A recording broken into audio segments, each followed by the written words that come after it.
Okay, so let us start with Aphthous ulcer, very first topic, and first topic of GIT obviously. So let us start with the very first point, that is the word meaning. Now see, there are two main word meanings that one can describe of aphthous, or rather one can say that is canker. If we talk of about aphthous, this is particularly originated from a Greek word that is aphthe, and the word meaning of it is ulceration. Okay, and canker, otherwise it is also called by the name of canker sores. You can also call it as canker sores or aphthous ulcer, more or less the same, but canker here is described from Latin word and the meaning of it is cancer, but remember it is not a type of cancer. Clear? Now let's see that is what is the definition of ulcer. But okay, so the definition of ulcer is what? That if there is any kind of discontinuity, as it is seen over here or visible, if there is any kind of discontinuity or there is any kind of bridge that is either in the skin or in the mucous membrane, it leads to the formation of ulcers. And also it involves the underlying connective tissues to an extent. Now how this develops, it results because either there is micromolecular cell death or there is traumatic removal of the tissues. So if we go by the definition, if there is any breach in the continuity of epithelium and that involves the underlying connective tissue along with the micromolecular cell death of surface epithelium or its traumatic removal, we call it as ulcer. Clear? So this is in general, in broad terms, the definition of ulcer, but here we are going to talk about what is aphthous ulcer. So aphthous ulcer refers to the same thing, but it is confined specifically to the oral mucosa and patient may or may not be having any systemic disorder. Generally, normal cases also we find ulcers that is in routine days. Also in certain immunocompromised patients we will be seeing further ulcers are the common presentation. Okay, so clear with this? Next point, followed by the word meaning and definition, is about the epidemiology. What age group, what sex, and what groups are specifically or recurrently getting affected with ulcer. So if we go with the very first point, that is age. So it is more prevalent among the second, third, and the fourth age group, that is the fourth decade. Next is with the sex, that is females are more prone as compared to male. Higher ratio is seen among the socio-economic groups which are having a higher lifestyle, higher patterns of living their life, and the conditions is more prevalent or is aggravated with stress. Now why so? See, if females are affected more than the males, that is because of certain hormonal changes, and specifically it is seen among the premenstrual time and the post ovulation time, and that is a very common, you can say, resemblance with the hormonal levels, because ulcers that develops when there is decrease in estrogen and increase in the progesterone hormones, and this the reason why females are more affected. Higher socioeconomic group is because of the use of certain stimulants, the pattern of their lifestyle, the dietary pattern, spicy things, and so many such consequences. And stress, always remember that psychology or the acute psychological problems and ulcers are very well related. Okay, so this is with the epidemiology. What are etiological factors that can cause the development of aphthous ulcer? Now, the very first thing, that is certain infections. Infections as like you can say the infections with streptococci. Streptococci infection usually can result in the development of canker sores. Second is immunological abnormalities. If the patient has been immunocompromised, chances of their being developing aphthous ulcer is more. Third, etiology, that is with iron, vitamin B12 or folic acid deficiency, most commonly seen that the person develops aphthous ulcer with such kind of deficiency. Next is trauma. Now trauma here, it involves self-inflicted, you can say, bites, self-inflicted bites. Second is certain dental procedures, or you can say oral surgical procedures, needle injections if are given, or dental trauma. So all of this are the factors that can lead to the development of Aphthous ulcer. As we have seen in the definition, because of all of such condition, what can happen, that there will be discontinuity in the mucous membrane of the oral mucosa, and also the connective tissue which is underlying it would be damaged, and that is why it results in the development of ulcers. Fifth is the point, that is endocrine conditions. So as I have explained, that with the rise in the progesterone and decrease in the estrogen level, that is during the premenstrual and post ovulation period, premenstrual and the post ovulation. So this is the phase where individuals will be having more chances of development of Aphthous ulcers. Next is acute psychological problems like stress. The more stress you take, the more are the chances for development of a variety of condition, and of such one thing is Aphthous ulcers. Next is certain drugs. Now, drugs that particularly involves non-steroidal anti-inflammatory drugs and certain cytotoxic drugs. It has been very commonly seen that if the patient is undergoing such kind of treatment, development or the chances of developing Aphthous ulcers are more.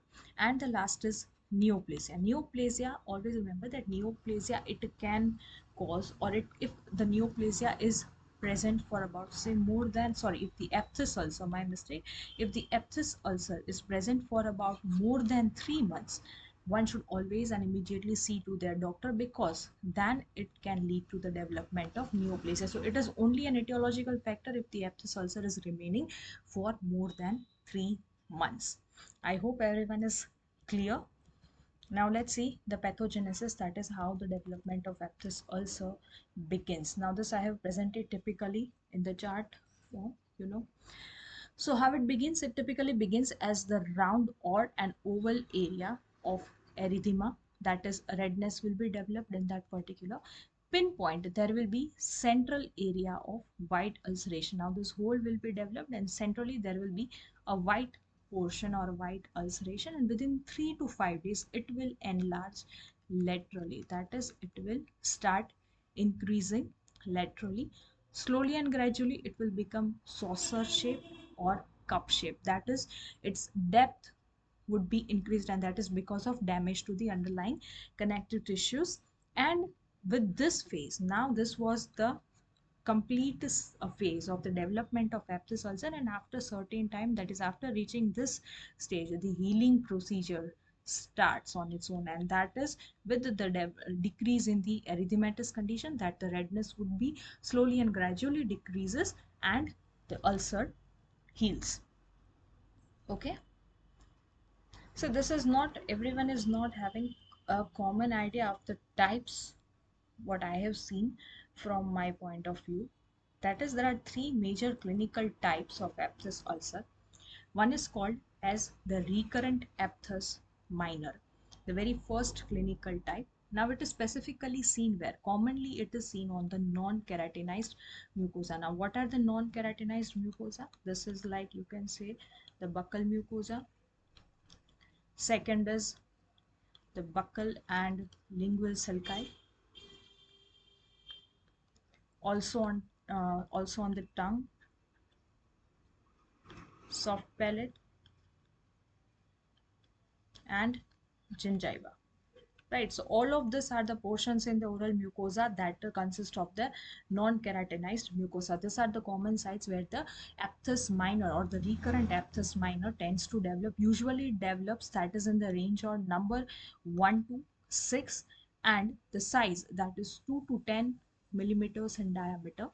It can persist for 7 to 10, 14 days, and slowly it heals without leaving any scars. Here one can visualize the picture. See, this is the presentation of the recurrent Aphthous minor. Fine. Second clinical type, that is recurrent Aphthous major. Now, if one can say it, that it is a type of Aphthous stomatitis but in a severe form. So you can say that the severe expression of Aphthous stomatitis is called as recurrent Aphthous major. Commonly it is seen on the lips, on the cheeks, fauces, tongue, and soft palate. And obviously because it is so large in size, it can cause severe pain and dysphagia. Incidence specifically increases in HIV patient, that is We are talking here about the incidence. Incidence is more in HIV patient because of the immunocompromised state. They have more chances of developing this recurrent aphthous major, and size is usually more than 10 millimeters. Here it shows the where is it? Okay, just a second. Okay, so here it shows the picture of the recurrent aphthous major where the size is more than about 10 millimeter, and so is the typical presentation of it. Okay, the third clinical type and the last type, that is recurrent herpetiform ulcer. Now one can easily visualize that these are small herpetic type of eruptions which are seen, okay, over here. Rather I would put a square to make you visualize very clearly like this. Okay, so this can develop at any of the intraoral site. Size that is usually 1 to 3 millimeters in diameter. Numbers are 10 to 100, that is in multiples. Okay, and they develop in groups usually like this, and healing it occurs within 1 to 2 weeks, and it heals with scars. It leaves behind scars, and also the lesion that it has left behind can persist for about 1 to 3 years, and there are chances of short reemissions of the same. Okay, now comes the next point, that is about how to differentiate, or what are the differential diagnosis of aphthous ulcer. So the very first thing, that is recurrent herpes simplex. That is again the typical presentation of development of similar to that of aphthous ulcers with herpes simplex.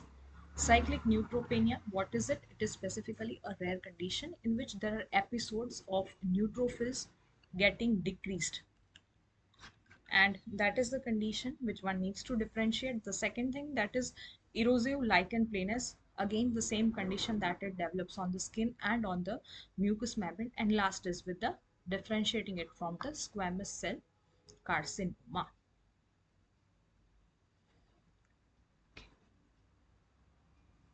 Treatment part, first of all one needs to rule out if there is any presence of secondary cause, and if the secondary cause are present, one needs to go for the treatment accordingly. Treatment of the secondary cause. Non-pharmacological, if we see, one need to go for the oral hygiene, where one needs to advise the patient for repeated mouthwash with plain water, especially after eating anything, and also to avoid constipation. Okay, so that is the non-pharmacological point of view. Pharmacologically, usually symptomatic treatments are given, and that is with the application of the gel containing local anesthetic, and that is before any meals. Only if the patient is having severe case of aphthous ulcer, severe case, or the patient is having large multiple ulcer, then is the need for taking medicine, and that is usually hydrocortisone 5 milligram is prescribed, or tablet prednisolone is prescribed in the dosage of 0.5 milligram per kg per day, that is in single dose for about 3 to 5 days. Also, you need to educate your patient about certain things, that maintain good oral hygiene, avoid any kind of precipitating factor, avoid spicy food, and in case of aphthous ulcer, one needs to use soft brush and use straw for drinking. So that's all. Thank you from my side, and if you have any doubt, please do let me know in the comment, and if you like it, just subscribe to my channel for more such videos. Thank you.